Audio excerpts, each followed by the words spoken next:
Bienvenue sur Africa 24 dans cette nouvelle édition du Non-Stop Info. Voici les titres de l'actualité. Ouverture ce 14 novembre en Mauritanie du procès en appel de militants anti-esclavagistes. Les activistes ont été condamnés en instance à des peines de prison, notamment pour usage de la violence. Actualisation du fichier électoral au Bénin. Le Conseil d'orientation et de supervision de la liste électorale permanente informatisée a procédé au lancement des opérations. Et puis, le taux de pénétration d'Internet reste relativement faible en Afrique de l'Ouest. Focus dans ce journal sur le Togo où il est estimé à 5,5% en 2016. Le procès en appel de militants anti-esclavagistes mauritaniens s'est ouvert ce lundi en Mauritanie. Les 13 militants de l'Initiative pour la résurgence du mouvement abolitionniste sont condamnés notamment pour usage de la violence. Par ailleurs, les avocats de l'IRA ont déposé une plainte pour violence et torture en France. Deogracias Podo.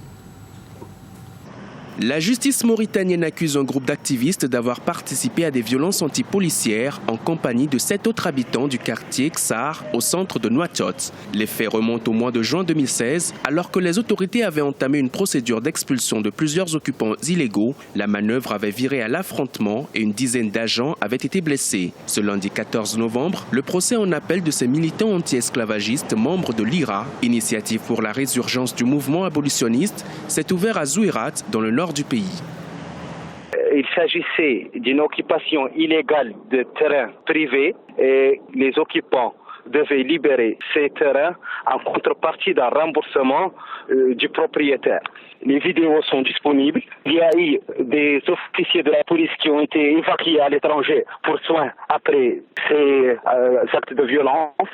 Donc, il ne s'agit pas du tout d'un procès pour le mouvement IRA, ni qui que ce soit d'autre. Je vais me permettre de dire qu'on ne peut pas faire de la surenchère, c'est de la surenchère politique exploitée pour des fins commerciales.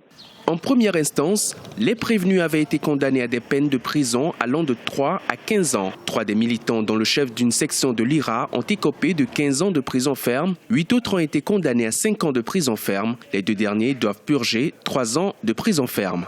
Après cette première condamnation, la défense a soulevé des exceptions de procédure pour réclamer l'annulation du dossier. Les prévenus sont accusés notamment de rébellion, d'usage de la violence, d'attaque contre les pouvoirs publics, d'attroupement armé et d'appartenance à une organisation non reconnue. Des accusations rejetées par les prévenus et leurs avocats qui estiment également avoir été victimes de torture et de mauvais traitements lors de la procédure judiciaire. Notre justice est inféodée au pouvoir. Elle est instrumentalisée. Ces gens, en fait, ils ne sont en prison que par rapport à leurs opinions, parce qu'ils sont des militants anti-esclavagistes, parce qu'ils sont des militants de droits de l'homme. C'est un règlement de compte tout simplement parce que le mouvement IRA a aujourd'hui une certaine prégnance. Les allégations de torture sont avérées. Les organisations des droits de l'homme ont enquêté et ils ont prouvé en fait qu'il y avait effectivement eu des tortures contre ces détenus-là. Mais l'État n'en a pas tenu compte malheureusement et donc la justice finalement non plus. En Mauritanie, l'esclavage a été officiellement aboli en 1981, mais plusieurs organisations non gouvernementales dénoncent encore certaines pratiques d'asservissement qui perdurent à travers le pays. Néanmoins, en août 2015, une nouvelle loi faisant de l'esclavage un crime contre l'humanité a été votée. Elle réprime cet acte par des peines allant jusqu'à 20 ans de prison contre 5 à 10 ans auparavant.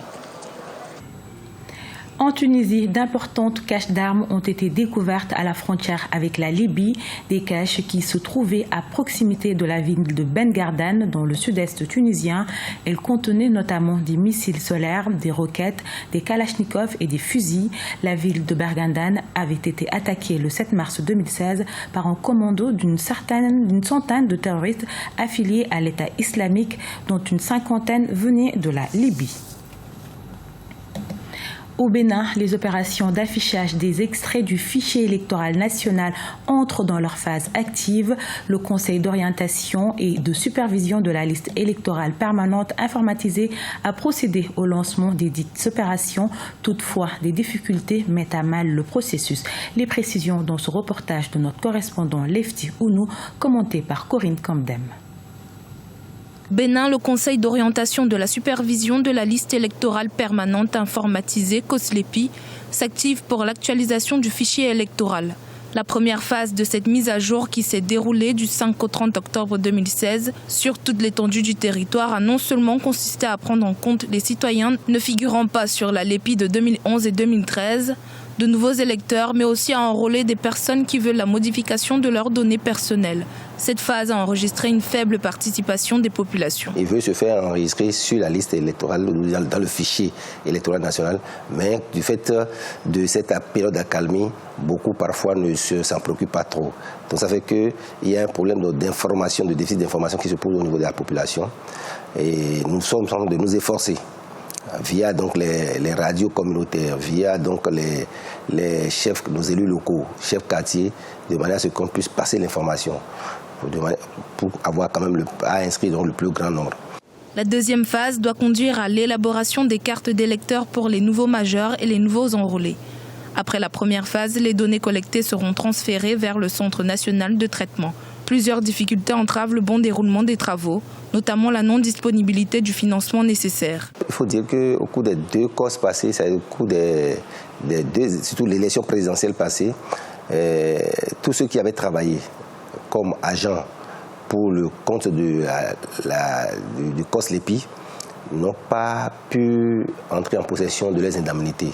Donc les chefs quartiers, les CCA, c'est-à-dire les membres des commissions communales d'actualisation de la liste électorale et parfois les délégués d'arrondissement qu'on avait désignés pour faire le travail sur le terrain, bon nombre n'ont pas eu à entrer en possession de leurs indemnités et ça a créé une certaine...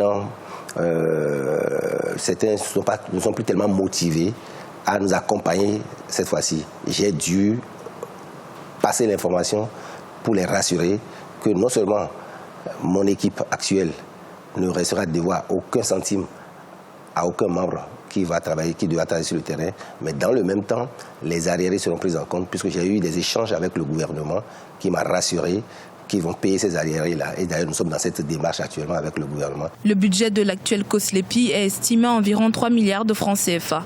Un financement du Trésor public a décaissé sous la directive de l'exécutif.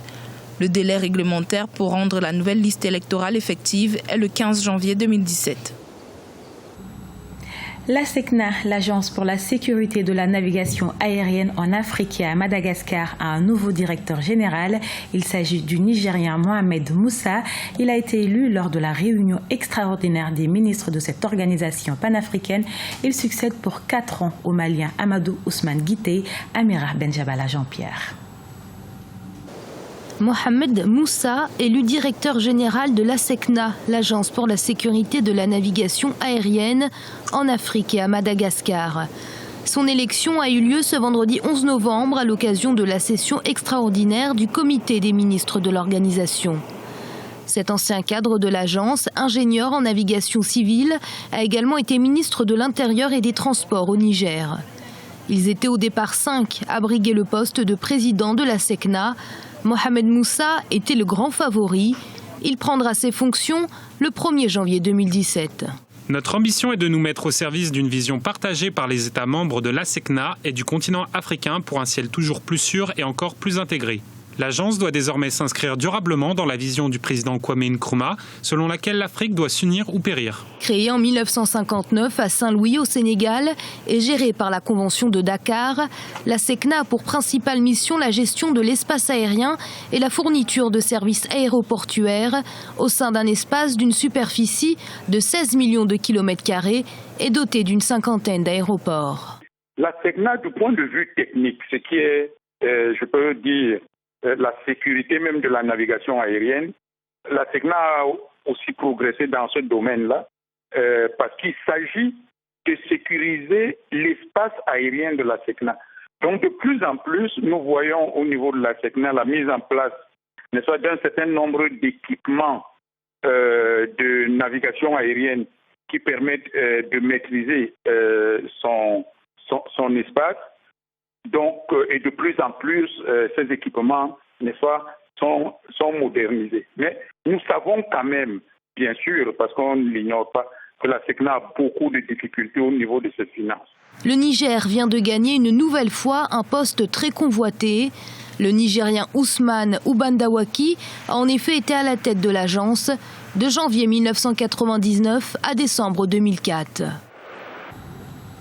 Le taux de pénétration d'Internet reste encore faible au Togo. Il est estimé en 2016 à 5,5% et pourtant des projets numériques sont lancés et de jeunes entrepreneurs ont investi le secteur. Reportage de notre correspondante Emefa Kofi. Au Togo, le taux de pénétration à Internet est estimé à 5,5% pour 430 482 utilisateurs d'Internet répertoriés dans le pays. Tels sont les chiffres publiés par Internet Worldstat dans son rapport de juin 2016, des chiffres qui révèlent le faible niveau de culture numérique de la population. Pourtant, cette culture numérique se situe à divers niveaux et présente bien davantage. Ces jeunes sont spécialistes en cartographie numérique, une approche qui révolutionne le numérique et permet le développement des peuples et des territoires. Je prendrai le cas sur le cas de la cartographie numérique. C'est vraiment quelque chose de très pratique. C'est le citoyen lui-même qui est acteur, c'est celui-là même qui connaît mieux son territoire pour pouvoir cartographier son territoire. Pendant que lui-même il contribue, il a la possibilité de réutiliser ces données-là sans même payer un frais. Je peux toucher par exemple le suivi des travaux sur le terrain. Par exemple, une entreprise qui a beaucoup de chantiers, mais qui ne peut pas à chaque fois présent sur le terrain. Il peut suivre ces différents travaux-là via le numérique. Afin de bénéficier des atouts qu'offre le numérique en termes de développement des startups, de jeunes Togolais innovent. Promoteur de la bande dessinée Zigidi, Paulin Assem, responsable de la structure Agomedia, a décidé de mettre à disposition du public un jeu vidéo dans l'objectif de booster la vente de son livre pour enfants. L'intérêt du jeu, c'est de faire connaître le personnage Zigidi. Ça fait que le jeu sera disponible partout sur les téléphones, sur les ordinateurs et c'est gratuit, ça se copiera. Et plus ce sera connu, plus ça fait connaître le livre Zigidi qui existe en version papier. Ce livre sera acheté par les personnes et plus c'est acheté, plus ça rapporte de l'argent à la société. Donc c'est beaucoup d'économies que nous faisons côté communication et ça peut booster nos ventes de façon considérable. Comme ces jeunes, beaucoup ont développé leurs activités économiques grâce au numérique. Mais beaucoup reste encore à faire. Sur l'état de pénétration d'Internet en Afrique, le Togo est classé 7e dans la sous-région derrière le Bénin, le Burkina Faso, la Côte d'Ivoire, le Sénégal, le Ghana et le Nigeria en tête du classement.